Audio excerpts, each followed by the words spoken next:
الحمد لله نحمده ونستعينه ونؤمن به ونتوكل عليه ونعوذ بالله من شرور أنفسنا ومن سيئات أعمالنا من يهده الله فلا مضل له ومن يضلل فلا هادي له وأشهد أن لا إله إلا الله وحده لا شريك له وأشهد أن محمدا عبده ورسوله اللهم صل على محمد وعلى آل محمد كما صليت على إبراهيم وعلى آل إبراهيم اللهم بارك على محمد وعلى آل محمد كما باركت على إبراهيم وعلى آل إبراهيم إنك حميد مجيد أما بعد فإن خير الحديث كتاب الله وخير الهدي هدي محمد صلى الله عليه وسلم وشر الأمور محدثاتها وكل محدثة بدعة وكل بدعة ضلالة وكل ضلالة في النار يا أيها الذين آمنوا اتقوا الله حق تقاته ولا تموتن إلا وأنتم مسلمون أيها الإخوان والأخوات أوصيكم عباد الله ونفسي أولا بتقوى الله أعوذ بالله من الشيطان الرجيم بسم الله الرحمن الرحيم إنما المؤمنون إخوة فأصلحوا بين أخويكم واتقوا الله لعلكم ترحمون. ബഹുമാന്യരായ സത്യവിശ്വാസികളെ, വിശ്വാസിനികളെ, സർവശക്തനായ പടച്ചതമ്പുരാന്റെ വിധിവിലക്കുകൾ ജീവിതത്തിൻ്റെ എല്ലാ മേഖലകളിലും സശ്രദ്ധം ശ്രദ്ധിച്ച് സൂക്ഷിച്ച് ജീവിക്കുകയും അവൻ്റെ സ്വർഗം കരസ്ഥമാക്കുന്ന വിശ്വാസിനികളിൽ ഉൾപ്പെടുകയും ചെയ്യണമെന്ന് ആദ്യമായി എന്നോടും ശേഷം നിങ്ങളോടും ഉപദേശിക്കുകയാണ്, വസിയ്യത്ത് ചെയ്യുകയാണ്.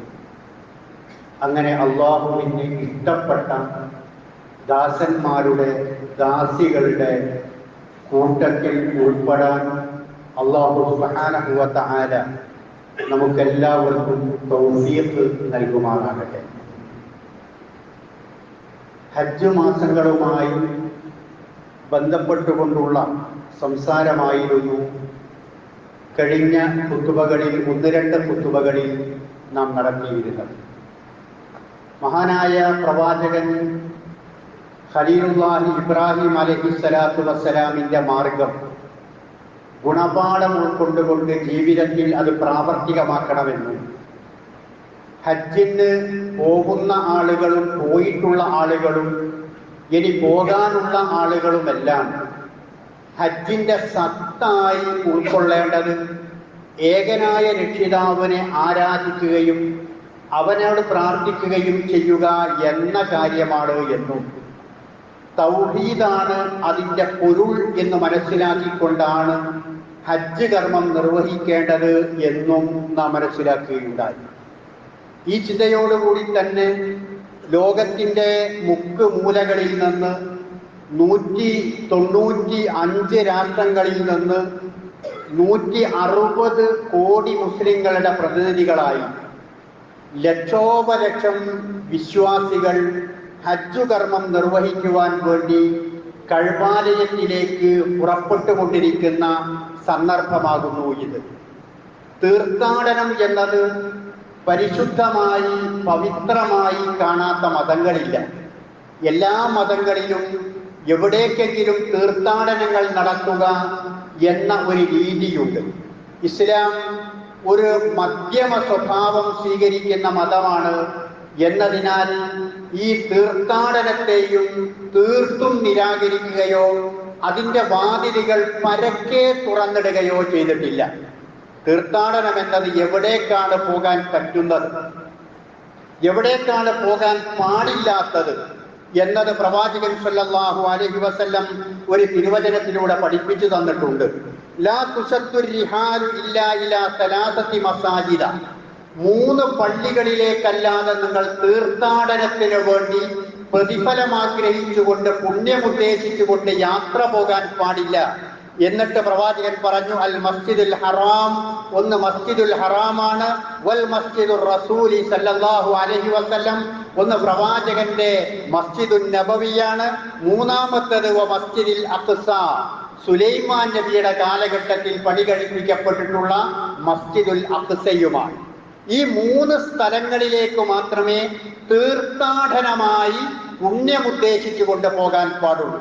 ഏതെങ്കിലും മക്ബറകളിലേക്കോ ശവകുടീരങ്ങളിലേക്കോ ദർഗകളിലേക്കോ പുണ്യമുദ്ദേശിച്ചുകൊണ്ട് യാത്ര പോവുക എന്നത് ഇസ്ലാം പഠിപ്പിച്ചിട്ടുള്ള കാര്യമല്ല എന്നു മാത്രമല്ല, ഇസ്ലാമിന്റെ അടിസ്ഥാന വിശ്വാസമായ ലാ ഇലാഹ ഇല്ലല്ലയിൽ നിന്ന് തൗഹീദിൽ നിന്ന് വ്യതിചലിപ്പിച്ചു കളയുന്ന കാര്യവുമാണ് എന്നത് മുസ്ലിങ്ങളായിട്ടുള്ള ആളുകളെല്ലാവരും തിരിച്ചറിയേണ്ടുന്ന ഒരു കാര്യവുമാണ്.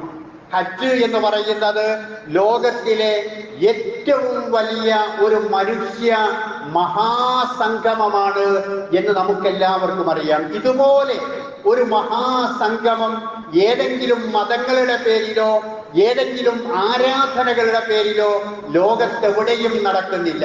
ഇത്രക്ക് വലിയ ഒരു മഹാസംഗമമായിട്ടാണ് ഹജ്ജിനെ നമുക്ക് മനസ്സിലാക്കുവാൻ സാധിക്കുക. ഈ ഹജ്ജ് നിർവഹിക്കുന്നതിലൂടെ അതിൻ്റെ ആരാധനകളുടെ ചൈതന്യത്തോടുകൂടി മുന്നോട്ട് പോകുന്ന സമയത്ത് അതിൻ്റെ പ്രകടമായ രൂപങ്ങളിലല്ല, അതിൻ്റെ അകംഭാവങ്ങളിലാണ് ആരാധനയുടെ ചൈതന്യം എന്നത് ഉൾക്കൊള്ളുന്നത് എന്നതിനാൽ ഹജ്ജിലും അത്തരത്തിലുള്ള ഒരുപാട് ലക്ഷ്യങ്ങൾ നമുക്ക് കാണുവാൻ സാധിക്കുന്നതാണ്. ഹജ്ജിലൂടെ അവിടെ ഒരുമിച്ച് കൂടുന്ന ആളുകളെ നമുക്കറിയാം. പണക്കാരനും പണിക്കാരനും രാജാവും പ്രജയും സ്വദേശിയും വിദേശിയും ആണും പെണ്ണും കുട്ടികളും യുവാക്കളും ഇങ്ങനെ സമൂഹത്തിന്റെ നാനാതുറകളിലുള്ള ആളുകളെല്ലാവരും ഒരുമിച്ച് കൂടുന്ന ഒരു സംഗമമായിട്ടാണ് ഹജ്ജിനെ നാം മനസ്സിലാക്കുന്നത്. ഇസ്ലാമിന്റെ സാമൂഹിക സംവിധാനം എത്രമാത്രം ആകർഷകവും ഭദ്രവും സുരക്ഷിതവുമാണ് എന്നതാണ് ഇത്തരത്തിലുള്ള സംഗമങ്ങളും ആരാധനകളും നമ്മോട് വിളിച്ചു പറയുന്നത്. ഹജ്ജ് എന്ന ഈ മഹാസംഗമത്തിലും എത്രമാത്രമുള്ള ഒരു സാമൂഹികമായ കാഴ്ചപ്പാട് അതിലൂടെ പഠിപ്പിച്ചു തരുന്നുണ്ട് എന്നത് നാം മനസ്സിലാക്കേണ്ടുന്ന കാര്യമാണ്. നമ്മൾ തന്നെ മുസ്ലിം സമൂഹം എന്ന നിലക്ക് അവർ ഒരൊറ്റ ശരീരമാണെന്ന് നമ്മൾ മനസ്സിലാക്കിയിട്ടുണ്ട്. അവർ ഒരു എടുപ്പ് പോലെയാണ് എന്ന് നമ്മൾ മനസ്സിലാക്കിയിട്ടുണ്ട്. അവർ പരസ്പരം സാമൂഹിക ബന്ധങ്ങളിൽ നിന്ന് വിശ്വാസികൾ എന്ന നിലക്കുള്ള ബന്ധം അതിസുദൃഢമാണ് എന്നും ഒരിക്കലും അറ്റുപോകാൻ പാടില്ല എന്നും, അഥവാ അങ്ങനെയുള്ള ഏതെങ്കിലും സാഹചര്യങ്ങളിൽ അറ്റുപോകുന്ന അവസ്ഥയുണ്ടായാൽ മനുഷ്യനാണ്, അങ്ങനെ സംഭവിച്ചേക്കാവുന്നതാണ്. അങ്ങനെ സംഭവിച്ചാൽ 2 കക്ഷിയുടെയും പക്ഷത്ത് നിന്നുകൊണ്ട് അതിനെ മൂർച്ച കൂട്ടുകയല്ല വേണ്ടത് എന്നും, ഇന്നമൽ മുഅ്മിനൂന ഇഖ്വ ഫഅസ്ലിഹു ബൈന അഖവൈകും എന്ന വിശുദ്ധ ഖുർആനിൽ ഞാൻ ഓതിവെച്ച ആയത്തിലൂടെ അല്ലാഹു പഠിപ്പിക്കുകയാണ്. നിങ്ങൾ സഹോദരങ്ങളാണ്, ഒരു ഉമ്മ പെറ്റ മക്കളെപ്പോലെ ജീവിക്കേണ്ടവരാണ്, ഒരു ചരടിൽ കോർത്ത മാലമണികളെപ്പോലെ കഴിഞ്ഞുകൂടേണ്ടവരാണ്. നിങ്ങൾക്കുള്ള വേദന വിശ്വാസികളായ മറ്റുള്ളവരുടെയും വേദനയാണ്. നിങ്ങൾക്കുള്ള സന്തോഷം മറ്റുള്ളവരുടെയും സന്തോഷമാവേണ്ടതുണ്ട്. നിങ്ങളുടെ പ്രശ്നങ്ങൾ പരസ്പരം എല്ലാവരുടെയും പ്രശ്നങ്ങളായി മാറേണ്ടതുണ്ട്. അങ്ങനെ ജീവിക്കുന്ന ഒരു സമൂഹമാകണം മുസ്ലിങ്ങൾ എന്ന നിലക്കാണ് എല്ലാ ആരാധനാ കർമ്മങ്ങളും നമുക്ക് നിശ്ചയിക്കപ്പെട്ടിട്ടുള്ളത്. ഒരു ദിവസം 5 നേരം നമ്മുടെ അടുത്തുള്ള പള്ളികളിൽ നാം ഒരുമിച്ച് കൂടുന്നു. 5 നേരം നമ്മുടെ അടുത്തുള്ള പള്ളികളിൽ നമ്മൾ ഓരോരുത്തരും ഒരുമിച്ച് കൂടുന്നു. പരസ്പരം മറയുന്നു, പരസ്പരം മനസ്സിലാക്കുന്നു, പരസ്പരം പങ്കുവെക്കുന്നു, പരസ്പരം പോരായ്മകൾ നികത്തുന്നു. ഇങ്ങനെ ആ 5 നേരം അവർ അവിടെ സമ്മേളിക്കുകയാണ്. ആഴ്ചയിൽ ഒരിക്കൽ ആ പ്രദേശത്തുള്ള മുഴുവൻ ആളുകളും നിർബന്ധപൂർവം എന്ന് തന്നെ അതിൽ ഉതിര് നൽകപ്പെട്ടിട്ടുള്ള ആളുകൾ ഒഴിച്ചുള്ളവർക്ക് നിർബന്ധവും, എന്നാൽ സ്ത്രീകളെ പോലെയുള്ള ആളുകൾക്ക് ഉതിര് നൽകപ്പെട്ടിട്ടുള്ള ആളുകൾക്ക് പുണ്യകരമായി കൊണ്ടും ആഴ്ചയിലൊരിക്കൽ അവർ എല്ലാ നിലക്കും ഒന്നിച്ചു കൂടണം എന്ന് ഇസ്ലാം നിഷ്കർഷിക്കുന്നു. എന്തിനു വേണ്ടിയാ? അവർ ഒന്നാണെന്ന് മനസ്സിലാക്കാൻ, അവരുടെ ഐക്യത്തോടു കൂടി കഴിയേണ്ടവരാണെന്ന് തിരിച്ചറിയാൻ, അവരുടെ മനസ്സുകൾ ഒന്നായി മുന്നോട്ട് പോകണം എന്ന് ഓർമ്മപ്പെടുത്താൻ. അതുപോലെ തന്നെ വർഷത്തിൽ 2 പ്രാവശ്യം നമസ്കാരം വേണ്ടതില്ലാത്ത, പാടില്ല എന്ന് പറഞ്ഞിട്ടുള്ള സ്ത്രീകൾ അടക്കമുള്ള ആളുകൾ ഒരുമിച്ച് സമ്മേളിച്ചുകൊണ്ട് അവരുടെ ഐക്യത്തിന്റെ പെരുമ പുതുക്കുക കൂടി ചെയ്യുകയാണ് 2 പെരുന്നാളുകളിലായിക്കൊണ്ട്. അവർ എല്ലാവരും അറിയുന്നു, അവരെല്ലാവരും മനസ്സിലാക്കുന്നു, അവർ എല്ലാവരും ഒരേ മനസ്സോടുകൂടി മുന്നോട്ട് പോകേണ്ടവരാണ് എന്ന ഓർമ്മപ്പെടുത്തലുകൾ ആ ആരാധനകളിലൂടെ നിർവഹിക്കുന്നു. അതുപോലെ തന്നെയാണ് വർഷത്തിലൊരിക്കൽ നിർവഹിക്കപ്പെടുന്ന ഹജ്ജ് എന്ന് പറയുന്നത്. ഞാൻ പറഞ്ഞല്ലോ, ലോകത്തിലെ 195 രാഷ്ട്രങ്ങളിൽ നിന്ന് വരുന്ന ആളുകൾ വ്യത്യസ്ത ഭാഷ സംസാരിക്കുന്നവരാണ്, വ്യത്യസ്ത ഭൂഷവേഷാദികൾ അണിയുന്നവരാണ്, വ്യത്യസ്ത സംസ്കാരമുള്ളവരാണ്, വ്യത്യസ്ത ഭക്ഷണ രീതിയുള്ളവരാണ്. അങ്ങനെ പല വിധത്തിലുള്ള ആളുകൾ.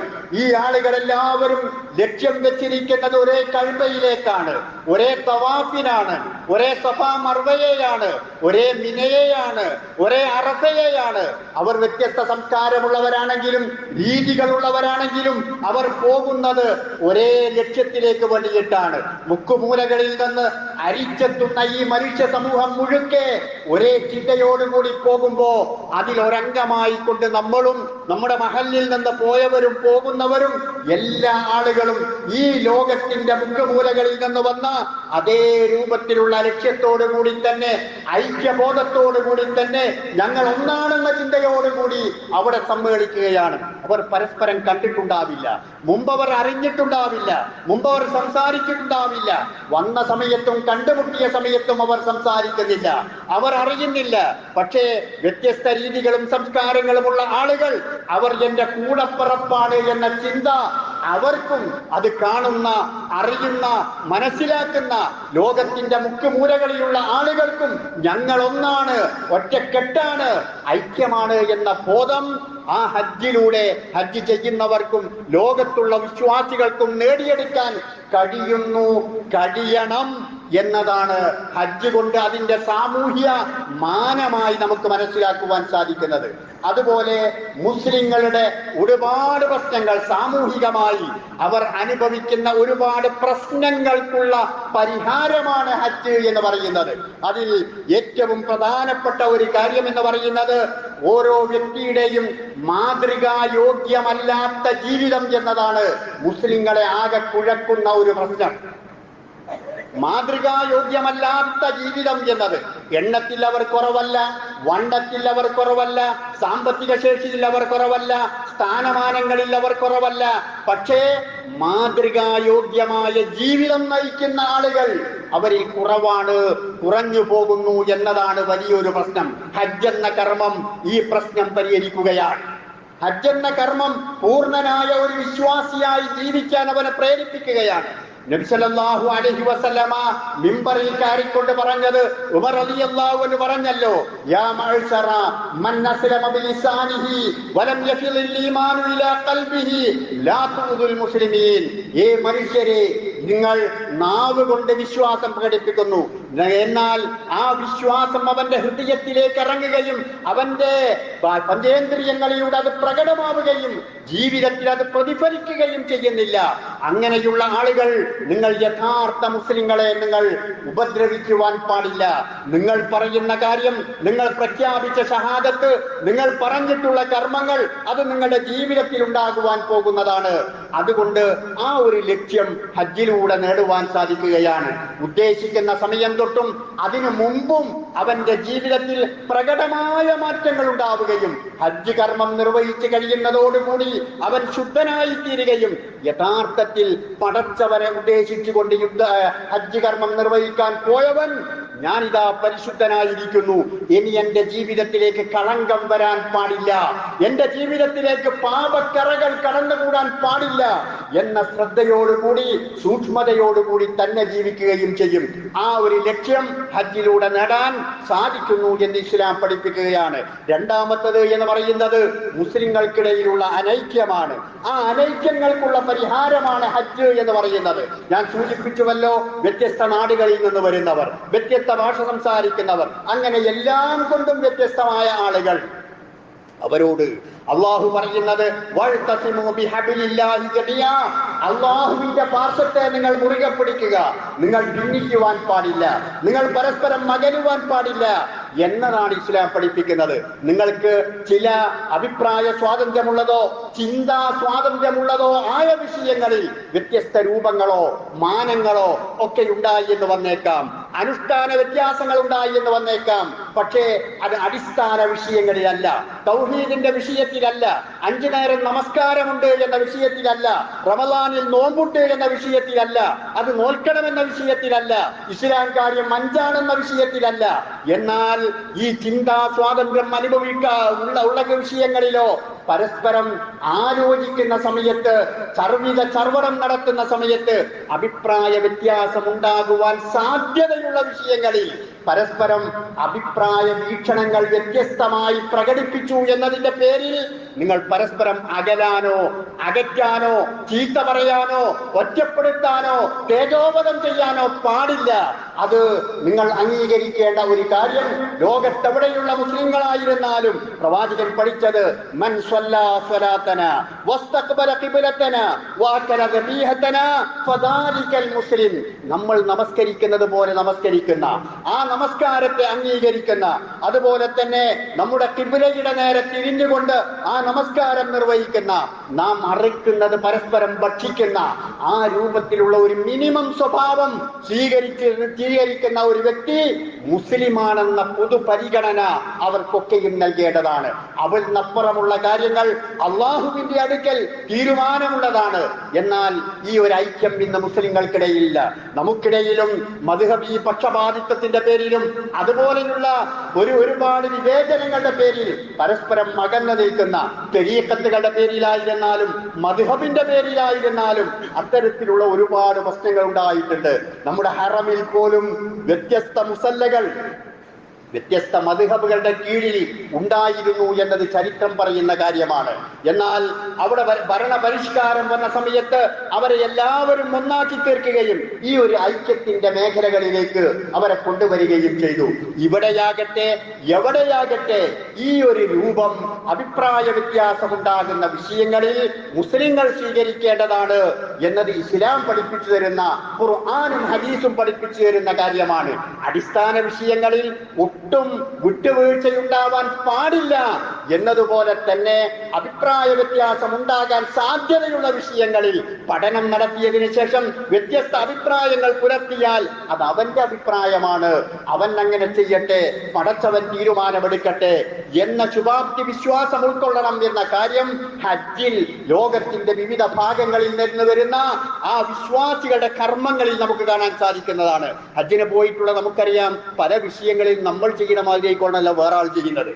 അത്തയ്യാത്തിലിരിക്കുന്നത് കൈ കെട്ടുന്നവരുണ്ടാകും, നെഞ്ചത്ത് കെട്ടുന്നവരുണ്ടാകും, വയറ്റത്ത് കെട്ടുന്നവരുണ്ടാകും, അതിന്റെ താഴെ കെട്ടുന്നവരുണ്ടാകും, കെട്ടാത്തവരുണ്ടാകും. ഇതെല്ലാം അവർ പഠിച്ചിട്ടുള്ള വീക്ഷണ വ്യത്യാസമാണ്. കൈ കെട്ടാത്തവരുടെ നമസ്കാരം ബാത്തിലാണ് എന്ന് വിധി പറയാൻ ഇസ്ലാം പഠിപ്പിച്ചിട്ടില്ല. പക്ഷേ നമസ്കരിക്കാത്തവൻ അവൻ മുസ്ലിം അല്ല എന്ന് തീർത്തു പറയാം. അപ്പൊ ഈ ഒരു നിലപാട് സ്വീകരിക്കാൻ മുസ്ലിങ്ങൾക്ക് സാധിക്കണം എന്നത് ഹജ്ജ് നമ്മോട് വിളിച്ചു പറയുന്ന കാര്യമാണ്. അതുപോലെ തന്നെ ആ ഹജ്ജിന്റെ സന്ദർഭങ്ങളിൽ കൃത്യമായും പടച്ചവന്റെ സാന്നിധ്യം അവന്റെ മനസ്സുകളിൽ ഉറപ്പിക്കുകയാണ്. അള്ളാഹു എന്ന ആ വികാരത്തിന് അവൻ അടിമപ്പെടുകയാണ്. ആ ലബ്ബൈക ചെല്ലുന്ന സമയത്ത്, തൽബിയത്തുകൾ ഉരുവിടുന്ന സമയത്ത്, ഓരോ സ്ഥലങ്ങളിലും എത്തപ്പെടുന്ന സമയത്ത് അവൻ അതല്ലാതെ വേറൊരു ചിന്തയുമില്ല. അവിടെ പോകുന്നത് അവിടെ സെൽഫി എടുത്ത്, കഅബയുടെ നേരെ നിന്ന് സെൽഫി എടുത്തുകൊണ്ട് കുടുംബത്തിലേക്കോ ഗ്രൂപ്പുകളിലേക്കോ അയക്കുവാൻ വേണ്ടിയിട്ടല്ല. അവിടെ ആ എത്തുന്ന സമയത്ത് അവിടെ നിന്ന് അങ്ങോട്ട് പടച്ചവൻ എന്ന് പറയുന്ന ഒരു വികാരമാണ് അവന്റെ മനസ്സിലുള്ളത്. ആ വികാരമാണ് അവനെ നയിക്കുന്നത്. അതാവണം അവന് നയിക്കേണ്ടത്. അങ്ങനെ അള്ളാഹു എന്ന് പറയുന്ന റബ്ബിനെ മുന്നിൽ കണ്ടുകൊണ്ട്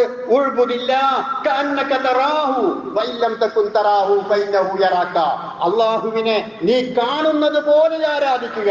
ഞാൻ നടക്കുന്ന വഴികളിൽ, ഞാൻ എത്തുന്ന സ്ഥലങ്ങളിൽ, ഞാൻ നമസ്കരിക്കുന്ന നമസ്കാരങ്ങളിൽ എന്റെ റബ്ബ് എന്റെ മുന്നിലുണ്ട് എന്ന ചിന്തയോടുകൂടി ആരാധനകളിൽ മുഴുകാൻ ആ ഹാജിമാരായ ആളുകൾക്ക് സാധിക്കുന്നു. ആ വെളിച്ചം, ആ പ്രഭാവം, ആ രൂപത്തിലുള്ള അവസ്ഥകളിലൂടെ തന്നെ ജീവിതത്തിലുടനീളം നിഴലിച്ചു നിൽക്കുന്ന അവസ്ഥ ഉണ്ടാക്കുവാനും അവർക്ക് സാധിക്കേണ്ടതുണ്ട്. അപ്രകാരം തന്നെ ആ മണലാരണ്യത്തിലൂടെ നാം നടക്കുന്ന സമയത്ത് അവിടെ വെച്ചുകൊണ്ട് പ്രവാചകന്റെ പാദമുദ്രകളേറ്റിട്ടുള്ള, ആ പ്രവാചകന്റെ കണ്ണുനീർ വീണിട്ടുള്ള, ആ പ്രവാചകന്റെ സ്വഹാബത്ത് കൊടിയ പീഡനങ്ങൾക്ക് വിധേയരായിട്ടുള്ള ഒരുപാട് ചരിത്ര സ്മാരകങ്ങളിലൂടെ നാം നടന്നു നീങ്ങുമ്പോ, അത് മനസ്സിലാക്കുമ്പോ, ആ കഴിഞ്ഞുപോയ ആ തലമുറയുടെ, നമ്മുടെ മുൻഗാമികളായ പ്രവാചകന്റെയും അനുയായികളുടെയും ത്യാഗപൂർണമായ ജീവിതം അത് അയവിറക്കാൻ അവന് സാധിക്കുകയും ഞാൻ എന്റെ ജീവിതത്തിലും പടച്ചവന് വേണ്ടി, അവന്റെ ദീനിന് വേണ്ടി, നന്മകൾക്ക് വേണ്ടി ത്യാഗ നിർഭരമായ ഒരു ജീവിതം നയിക്കും എന്ന തീരുമാനമെടുക്കാനും അവന് ആ ചരിത്ര ഭൂമികൾ കാണുന്നതിലൂടെ അവന് മനസ്സിലാക്കുവാൻ സാധിക്കുകയാണ്. പ്രവാചകന്റെ തോളിലേക്ക് ആ ഒട്ടകത്തിന്റെ കുടൽമാല വലിച്ചെറിഞ്ഞത് അവന്റെ മനസ്സിലേക്ക് കടന്നു വരികയാണ്. അബൂജഹൽ വലിയ പാറക്കല്ലുമായി പ്രവാചകന്റെ തലയിലേക്ക് വന്നത് അവൻ ഇന്നലകളെ പോലെ ഓർത്തെടുക്കുവാൻ സാധിക്കുകയാണ്. അങ്ങനെ ഓരോ സ്ഥലങ്ങളിലൂടെ പോകുമ്പോഴും ആ ചരിത്രങ്ങൾ ഓരോന്നും അവന്റെ മനസ്സിലേക്ക് കടന്നു വരികയാണ്. അപ്പോ ഹജ്ജ് എന്ന് പറയുന്നത് വെറും ചൈതന്യമില്ലാത്ത ഒരു ആരാധനയല്ല, മറിച്ച് ചൈതന്യപൂർണമായ, അതിൽ നിന്ന് ഗുണപാഠം ഉൾക്കൊള്ളേണ്ട മഹത്തായ ഇബാദത്താണ് എന്ന് മനസ്സിലാക്കിക്കൊണ്ട് ഹാജിമാർക്കത് കഴിയണം, ഹജ്ജ് ചെയ്തവർക്കത് കഴിയണം. അല്ലാഹു സുബ്ഹാനഹു വ തആല ഹജ്ജിന് ഭാഗ്യം നൽകുന്ന ആളുകൾക്കും അങ്ങനെ സാധിക്കേണ്ടതുണ്ട്.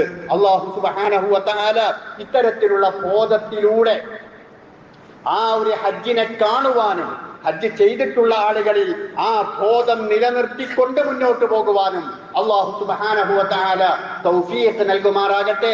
നമ്മുടെ മഹല്ലിൽ നിന്നടക്കം ലോകത്തിന്റെ വിവിധ ഭാഗങ്ങളിൽ നിന്ന് ഹജ്ജ് കർമ്മം നിർവഹിക്കാൻ പോയിട്ടുള്ള ആളുകൾക്ക് ആരോഗ്യത്തോടുകൂടി ഹജ്ജ് കർമ്മം എല്ലാ കാര്യങ്ങളും കൃത്യമായി നിർവഹിക്കുവാനും ഇതുപോലെയുള്ള അതിന്റെ ഗുണപാഠങ്ങൾ പൂർണ്ണമായി ഉൾക്കൊണ്ടുകൊണ്ട് ജീവിതത്തിൽ ഒരു കുട്ടിയെപ്പോലെ പാപം ചെയ്യാത്ത, കുല്ലു മൗലൂദിൻ യൂലദു അലൽ ഫിത്ര, എല്ലാ കുട്ടികളും പാപം ചെയ്യാത്ത, എഴുതപ്പെടാത്ത പലകയുമാണ് പിറന്നു വീണുന്നത് എന്ന രൂപത്തിലുള്ള ഹജ്ജ് കർമ്മം നിർവഹിക്കുവാനുള്ള ഭാഗ്യം അല്ലാഹു സുബ്ഹാനഹു വ തആല ഹജ്ജ് ചെയ്യുന്ന ആളുകൾക്ക് നൽകുമാറാകട്ടെ. ഹജ്ജിന് പോകാത്ത, ആ ഒരു ഭാഗ്യം സിദ്ധിക്കാത്ത ആളുകൾക്ക് സർവശക്തനായ റബ്ബേ, നിന്റെ ആ പരിശുദ്ധ ഭവനവും പരിശുദ്ധ സ്ഥലവും ആ സ്ഥലങ്ങളൊക്കെ ഒന്ന് കാണുവാനും ഹജ്ജ് കർമ്മം നിർവഹിക്കുവാനും സർവാധിനാഥനായ റബ്ബേ ഞങ്ങൾക്കെല്ലാവർക്കും നീ തൗഫീഖ് നൽകുമാറാവണേ.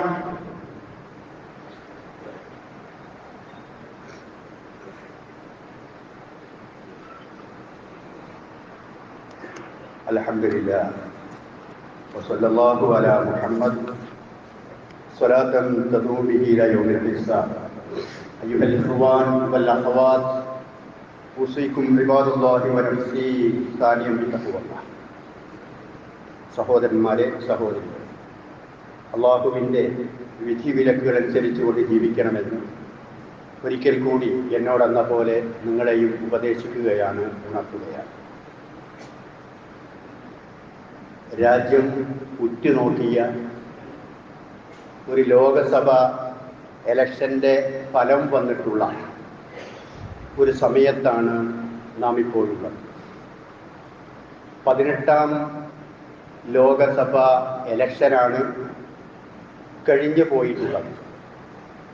പ്രധാനപ്പെട്ട എല്ലാ എക്സിറ്റ് പോളുകളെയും അപ്രസക്തമാക്കുന്ന വിധത്തിലുള്ള ഒരു ഫലമാണ് വന്നിട്ടുള്ളത് എന്നത് നമുക്കെല്ലാവർക്കും അറിയാവുന്ന ഒരു യാഥാർത്ഥ്യമാണ്. നാം അല്ലാഹുവിനെ സ്തുതിക്കുക, അവന്റെ ശുക്ർ ചെയ്യുക. അവൻ നമ്മുടെ പ്രാർത്ഥനകൾ കേട്ടിരിക്കുന്നു. ഇലക്ഷൻ വരുന്നതിന് മുമ്പേ അല്ലാഹുമ്മ ലാ തുസല്ലിത് അലൈനാ മൻ ലാ യർഹമുന, എന്ന പ്രാർത്ഥനയും അതുപോലെ അല്ലാഹുവേ അല്ലാഹുമ്മ വല്ലി ഉമൂറന എന്ന് തുടങ്ങുന്ന പ്രാർത്ഥനകളുമെല്ലാം വിശ്വാസികളെ നമ്മൾ പ്രാർത്ഥിച്ചു കൊണ്ടിരിക്കണം എന്ന് ഞാൻ നിങ്ങളെ ഓർമ്മപ്പെടുത്തിയിരുന്നു. അതുപോലെ എല്ലാ മിമ്പറുകളിൽ നിന്നും അതല്ലാത്ത പള്ളികളിൽ നിന്നുമെല്ലാം ഈ ഒരു പ്രാർത്ഥനകൾ നിരന്തരം നിങ്ങൾ ആവർത്തിച്ച് ആത്മാർത്ഥതയോടുകൂടി ഉരുവിടണം എന്ന് എല്ലാ പണ്ഡിതന്മാരും നേതാക്കളും സമൂഹത്തെ ഉത്ബോധിപ്പിച്ചിരുന്നു. ആ പ്രാർത്ഥനകൾ പടച്ച റബ്ബ് സുബ്ഹാനഹു വ തആല സ്വീകരിച്ചിരിക്കുന്നു എന്നതിൻ്റെ തെളിവാണ് ഈ തെരഞ്ഞെടുപ്പ് ഫലം എന്ന് നമുക്ക് മനസ്സിലാക്കുവാൻ സാധിക്കും. അതുപോലെ തന്നെ തെരഞ്ഞെടുപ്പ് വരുന്നതിന് മുമ്പ് ആ തെരഞ്ഞെടുപ്പ് കഴിഞ്ഞിട്ടുണ്ട് എങ്കിൽ പല വിധത്തിലുള്ള ആശങ്കകൾ നമ്മുടെ മനസ്സുകളിലൊക്കെ ഉണ്ടായിരുന്നു. ജനാധിപത്യത്തെ, മതേതരത്വത്തെ, ബഹുസ്വരതയെ ഇഷ്ടപ്പെടുന്ന സ്നേഹിക്കുന്ന ആളുകളുടെ മനസ്സിലൊക്കെയും ഇനിയൊരു തെരഞ്ഞെടുപ്പ് ഉണ്ടാവാത്ത അവസ്ഥ ഉണ്ടായിത്തീരുമോ, അതല്ലെങ്കിൽ ഒരു രാജ്യം ഒരു തെരഞ്ഞെടുപ്പ് എന്ന് പറയുന്ന ഒരു അവസ്ഥയിലേക്ക് നമ്മുടെ രാജ്യം കൂപ്പുകുത്തുമോ എന്ന ആശങ്കകളിലൊക്കെ എല്ലാവരുടെയും മനസ്സിലുണ്ടായിരുന്നു. എന്നാൽ ആ ആശങ്കകളിൽ നിന്നെല്ലാം മോചനം ലഭിക്കുന്ന ഒരു തരത്തിലുള്ള തെരഞ്ഞെടുപ്പ് ഫലമാണ് ഇന്ന് നമ്മുടെ മുമ്പിലുള്ളത്.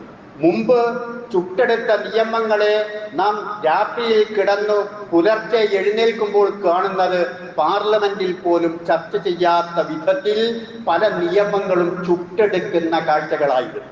കാശ്മീരിന്റെ 370-ാം വകുപ്പായിരുന്നാലും CAA എന്ന് പറയുന്ന നിയമമായിരുന്നാലും അതുപോലെ തന്നെയുള്ള ഒരുപാട് നിയമങ്ങൾ പാർലമെന്റിൽ ചർച്ച ചെയ്യുക പോലും ചെയ്യാതെ നിരവധി 100-ലധികം MP-മാരെ സസ്പെൻഡ് ചെയ്തുകൊണ്ടുമെല്ലാം അവിടെ വാർത്തെടുക്കപ്പെടുന്ന നിയമങ്ങൾ അത് നടപ്പിലാക്കുകയായിരുന്നു ചെയ്തിരുന്നത്. എന്നാൽ അത്തരത്തിലുള്ള ഒരു അവസ്ഥ ഈ ഉള്ള ഭരണത്തിൽ, ഇപ്പോൾ നടക്കാൻ പോകുന്ന ഭരണത്തിൽ ഉണ്ടാവുകയില്ല എന്ന് നമുക്ക് ആശ്വസിക്കാവുന്നതാണ്.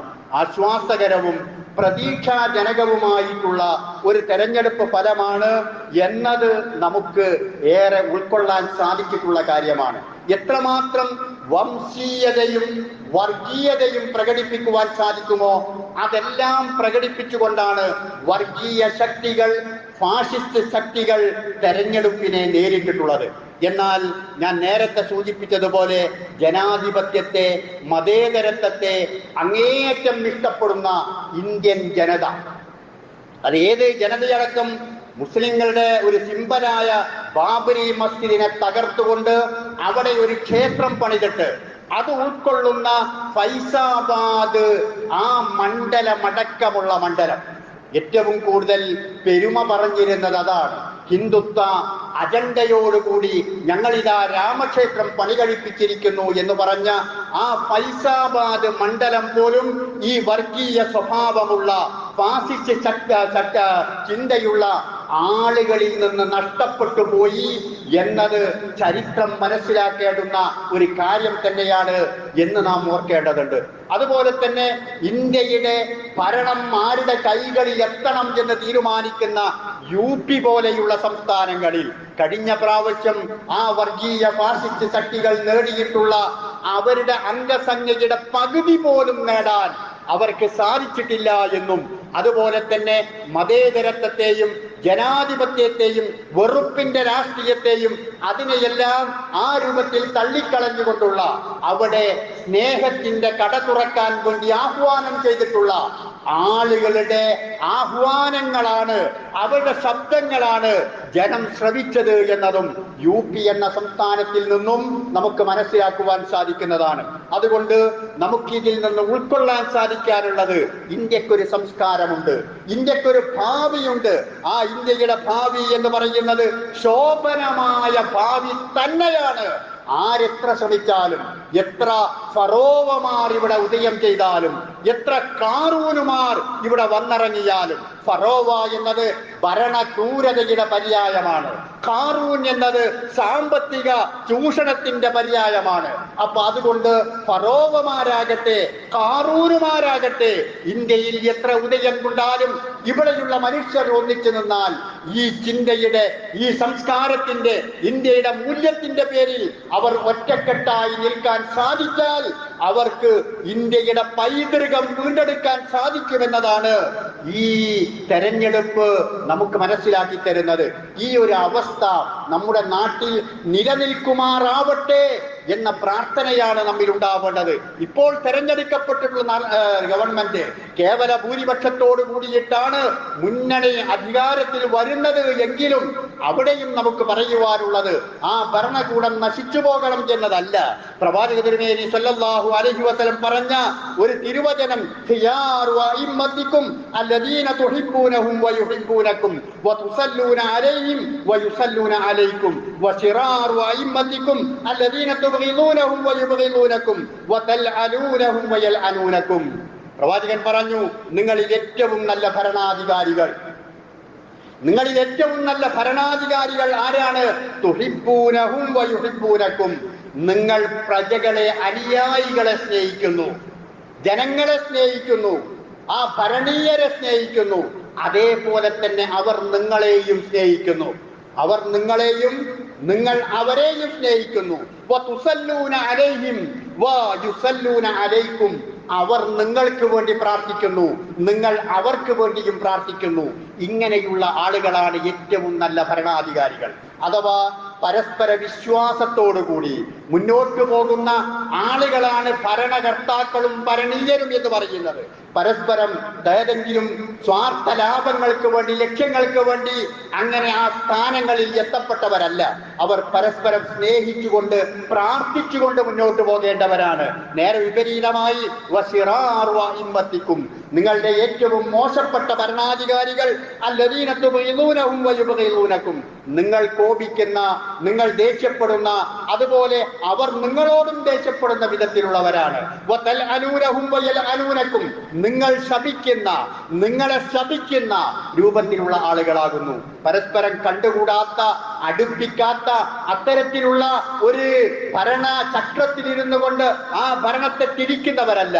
മറിച്ച് ജനങ്ങളുടെ വികാരങ്ങളും ആവശ്യങ്ങളും തൊഴിലില്ലായ്മയും അതുപോലെയുള്ള വിശപ്പും എല്ലാം മനസ്സിലാക്കിക്കൊണ്ട് അവരുടെ വിഷയങ്ങൾക്ക് പരമാവധി പരിഹാരം കാണാൻ കഴിയുന്ന തരത്തിലുള്ള ഒരു ഭരണകൂടമാണ് നിലവിൽ വരേണ്ടത്. ആ ഭരണാധികാരികൾ ജനങ്ങളെ ഇഷ്ടപ്പെടണം, ജനങ്ങൾ ഭരണാധികാരികളെയും ഇഷ്ടപ്പെടണം.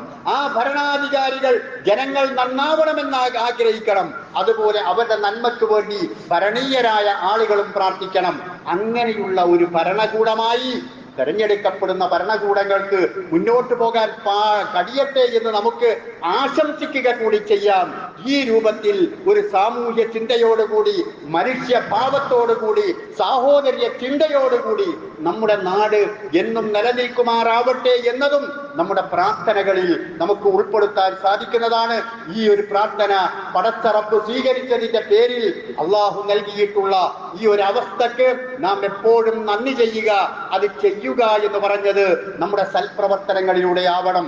അവരെ സ്നേഹിച്ചുകൊണ്ട് നമ്മുടെ സൽപ്രവർത്തനങ്ങൾ വർദ്ധിപ്പിച്ചുകൊണ്ടാകണം. അല്ലാഹു സുബ്ഹാനഹു വ തആല വർത്തമാന സംഭവങ്ങളെയും കാലങ്ങളെയും കാര്യങ്ങളെയും ഈ രൂപത്തിൽ മനസ്സിലാക്കുവാനും വിലയിരുത്തുവാനും ഉള്ള ഒരു ആർജവവും തന്റേടവും അള്ളാഹു നമുക്ക് എല്ലാവർക്കും നൽകുമാറാകട്ടെ.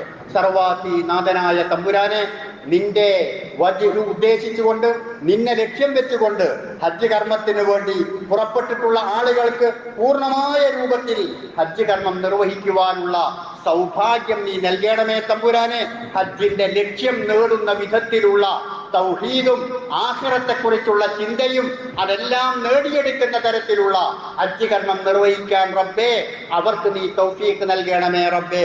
ആ ഒരു ചിന്തയിൽ നിന്ന്, ഹജ്ജിൽ നിന്ന് ഞങ്ങൾ ഉൾക്കൊള്ളേണ്ടുന്ന സാമൂഹ്യ ബോധവും സാഹോദര്യ ചിന്തയും അതുപോലെയുള്ള മാനസികമായ അടുപ്പവും ഐക്യവും അതെല്ലാം തന്നെ വീട്ടിലും നാട്ടിലും സമൂഹത്തിലും മഹല്ലിലും എല്ലാം നിലനിർത്തിക്കൊണ്ട് മുന്നോട്ട് പോകാനുള്ള സൗഭാഗ്യം, തൗഫീഖ് റബ്ബേ നീ ഞങ്ങൾക്ക് എല്ലാവർക്കും നൽകണമേ തമ്പുരാനെ.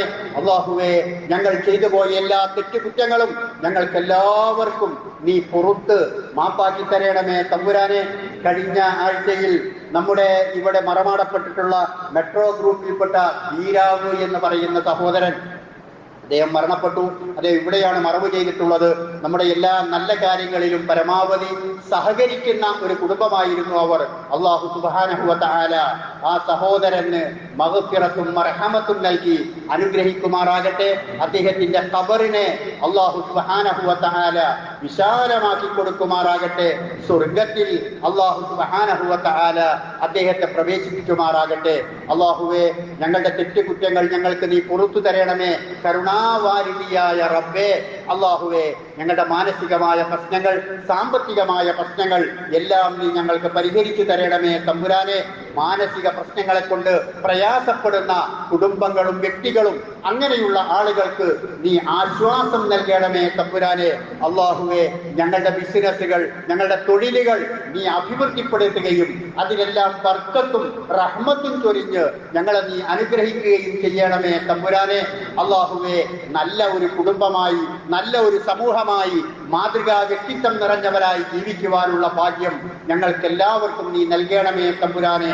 മതേതരത്വത്തിന്റെ ബഹുസ്വരതയുടെ സന്ദേശം വിളിച്ചോതിക്കൊണ്ട് അത് പ്രകടിപ്പിച്ചുകൊണ്ട് ഈ നാട്ടിൽ ജീവിക്കുവാനുള്ള അവസ്ഥ റബ്ബേ നീ ഞങ്ങൾക്ക് നൽകണമേ തമ്പുരാനെ.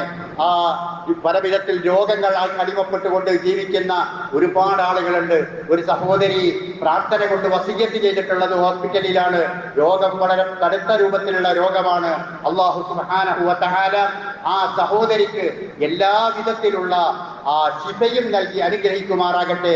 പരിപൂർണമായ ആരോഗ്യത്തോടു കൂടി തിരിച്ചു വരുവാനുള്ള ഒരു സൗഭാഗ്യം അല്ലാഹു സുബ്ഹാനഹു വ തആല നൽകുമാറാകട്ടെ. അല്ലാഹുമ്മ ഗ്ഫിർ ലിൽ മുഅ്മിനീന വൽ മുഅ്മിനാത്ത് المسلمين والمسلمات الأحياء منهم والأموات إنك مجيب الدعوات يا قاضي الحاجات. اللهم اهدنا على الكتاب والسنة وأمتنا مع الإيمان والتوبة. ربنا آتنا في الدنيا حسنة وفي الآخرة حسنة وقنا عذاب النار.